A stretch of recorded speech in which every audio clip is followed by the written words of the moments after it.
say that I'm psychotic.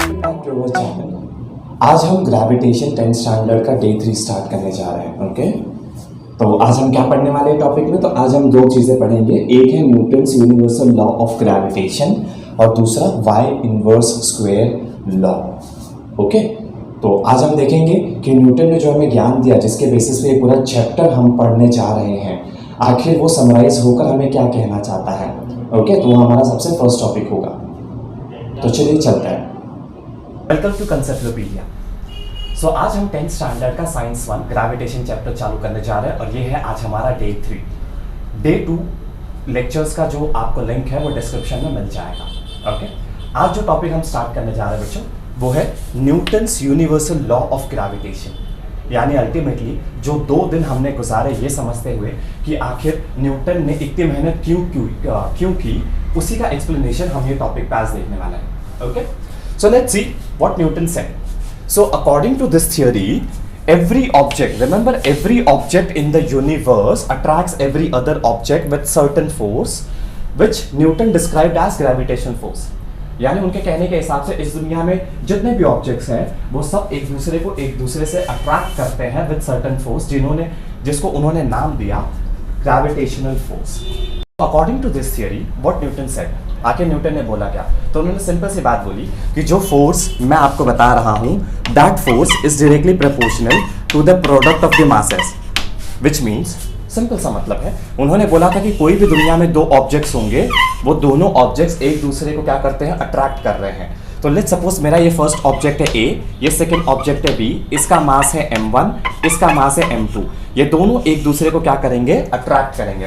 And that force, वो force जो है वो क्या होगा, सो डायरेक्टली प्रोपोर्शनल होगा of the product of the masses. Okay, and अब इनके बीच में सिंपल सी बात है कि डिस्टेंस भी होगी, क्योंकि ये दोनों ऑब्जेक्ट क्या कर रहे हैं, एक दूसरे को अट्रैक्ट कर रहे हैं। इसका मतलब क्या, उनके बीच में कुछ ना कुछ दूरी है।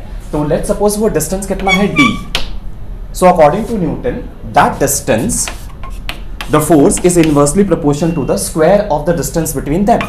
सो हमारा डिस्टेंस क्या है, डिस्टेंस हमारा d, so that comes f is directly proportional to 1 upon d square. so इसके जरिए हमें 2 इक्वेशंस मिलते हैं, ये इक्वेशन नंबर 1, इक्वेशन नंबर 2, दोनों ही तरफ हमारे फोर्स हैं तो वो इक्वेट हम कर सकते हैं। so simply f is directly proportional to m1 m2 divided by d square। यानी जब आप दोनों इक्वेशन को कंबाइन करेंगे तो आपको ये वैल्यू मिलेगी। अब ये बीच में सिंबल क्या है, डायरेक्टली प्रोपोर्शनल का सिंबल है, करेक्ट? तो ये डायरेक्टली प्रोपोर्शनल का सिंबल हमें वहां से हटाने के लिए हमें सिंपल सा फंडा पता है कि हमें या तो किसी कांस्टेंट से मल्टीप्लाई या तो किसी कांस्टेंट से डिवाइड करना होगा। ओके, सो लेट्स सपोज कि यहाँ पे उस टाइम पे न्यूटन ने क्या किया कि न्यूटन ने यहाँ पे f इज इक्वल्स टू, जब ये डायरेक्टली प्रोपोर्शनल सिंबल हटाया तो वहां पे उन्होंने एक कांस्टेंट इंट्रोड्यूस किया, जिसको उन्होंने बोला gravitational constant. Okay, and that is denoted with capital G। So ये फॉर्मूला हमारा बन जाता है f is equals to capital G m1 m2 divide by d square, where g की वैल्यू क्या है, तो g इज नथिंग बट ये एक ग्रेविटेशनल कांस्टेंट है। ओके, रिमेंबर ये एक क्या है, gravitational, it is, I am sorry, gravitational constant. अब सिंपल सा फंडा है गाइस कि अगर ये ग्रेविटेशन कांस्टेंट है तो it should have some values also and that should be constant. तो उस टाइम पे जो न्यूटन ने कैलकुलेशन किया वो किया था, वैल्यू दिया था वो 6.67 इंटू 10⁻⁻11।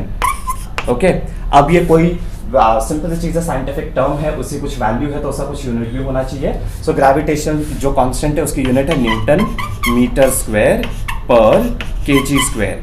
कुछ लोग इसे न्यूटन मीटर स्क्वायर kg का पावर -2 भी लिखेंगे, that is perfectly okay, no need to worry about it. Okay, so this is what gravitational आपका फोर्स है बेटा, फॉर्मूला जो कि न्यूटन द्वारा दिया गया है।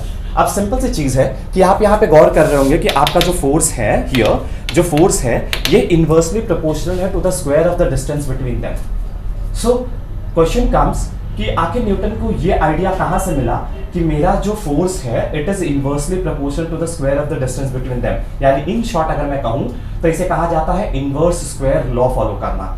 सो न्यूटन को कैसे पता चला कि मेरा फोर्स जो है वो इनवर्स स्क्वायर लॉ फॉलो करेगा? Okay, that is the next topic of our video. So guys, अभी हमने देखा कि ग्रेविटेशनल फोर्स का हमें न्यूटन के हिसाब से फॉर्मूला क्या मिला कि F is equals to capital G m1 m2 divide by d square. Remember यहाँ पे जो जी है ये हमारा ग्रेविटेशन कांस्टेंट है, उसकी मैंने वैल्यू भी दे दी है और ये रहा उसका यूनिट। उसके साथ साथ हमेशा ध्यान रखना कि जब भी आप साइंस से क्वेश्चन सॉल्व कर रहे हो, आस्क योरसेल्फ कि उस फॉर्मूले का कोई यूनिट है या नहीं। ओके, यूनिट क्या होता है इसके लिए प्रॉपर्ली मैं एक वीडियो डेडिकेटेड बना दूंगा, so that you will come to know what is unit. बस इतना जरूरी समझो कि कोई भी फॉर्मूले के अंदर यूनिट होना बहुत जरूरी है, जिस तरीके से आपके नाम के साथ साथ आपका सरनेम होना बहुत जरूरी होता है। Okay, in the same manner. तो यहाँ पे ये फोर्स किसने डिस्कवर किया, ये ग्रेविटेशनल फोर्स न्यूटन ने। सिंपल है, सर आइजैक न्यूटन ने किया। तो उनके ही नाम के फेवर में दुनिया भर के हर फोर्सेस का जो यूनिट होता है बेटा, वो लिख दिया जाता है newton. Okay, that is denoted with capital N। Remember, मैं F is equals to N नहीं बोल रहा, मैं बोल रहा हूं कि जो भी उसका फॉर्मूला है, लेट्स सपोज इसका फॉर्मूला है Gm1m2 divide by d square, तो इसका जो यूनिट होगा that will be written as N। Okay, आप कोई सम सॉल्व करते हैं और उसमें आपको कुछ वैल्यू मिलती है, समझिए F is equals to 20 into 10⁻10, तो ये जो N यहाँ पे लिखा होता है यही आपका यूनिट है। ओके, ये जो मैंने नंबर्स लिए हैं ये सिर्फ एक रैंडम एग्जाम्पल के लिए लिए हैं जो फोर्स की वैल्यू दर्शाता है, और यहाँ पे जो मैंने n लिखा है ये सिंपली इस फोर्स का क्या है, यूनिट। तो ग्रेविटेशन डे 3 में अभी तक हमने देखा Newton's universal law of gravitation. चलिए एक नया टॉपिक देखते हैं, इन्वर्स स्क्वायर लॉ, जिसकी आगे हमें ज़रूरत पड़ने वाली है। तो मैं इस टर्मिनोलॉजीज़ को पहले क्लियर कर देता हूँ ताकि आगे जाके कोई डाउट्स ना रहें। तो इन्वर्स स्क्वायर लॉ होता क्या है, तो समझिए आपके पास कोई एक फिजिकल पैरामीटर है A, ठीक है। आप उसे कहते हैं कि ये मेरा parameter A is inversely proportional to एक ऐसा कोई पैरामीटर है जो डिनोमिनेटर में स्क्वायर हो। तो हम उसे रीड कैसे करेंगे, A is inversely proportional to x square. अब यहाँ पे दो चीज़ें याद रखिएगा, पहली चीज़ जो आई वो है इन्वर्सली प्रोपोर्शनल, ठीक है। इन्वर्सली प्रोपोर्शनल का मतलब होता है 1 डिवाइड बाय समथिंग, कोई तो पैरामीटर है, न्यूमरेटर में हमेशा 1 होगा और डिनोमिनेटर में कोई पैरामीटर। दूसरा जो चीज़ आई है वो है यहाँ पे स्क्वायर टर्म डिनोमिनेटर में, स्क्वायर टर्म इन डिनोमिनेटर, ये दो चीज़ें यहाँ पर आती हैं। ओके, तो हम बोलते हैं A is inversely proportional to x square. तो अगर आपका कोई भी जो स्क्वायर टर्म वाला पैरामीटर है वो 1 अपॉन समथिंग आता है आपके फिजिकल पैरामीटर से, सो हम इसको कहेंगे इन्वर्स स्क्वायर लॉ, ठीक है। यानी मेरा जो A फिजिकल पैरामीटर है ये मेरा inverse square law rule follow कर रहा है, इसे कहते हैं इन्वर्स स्क्वायर लॉ। इसको बोलने का एक और तरीका है बाय द वे कि A is directly proportional to 1 upon x square.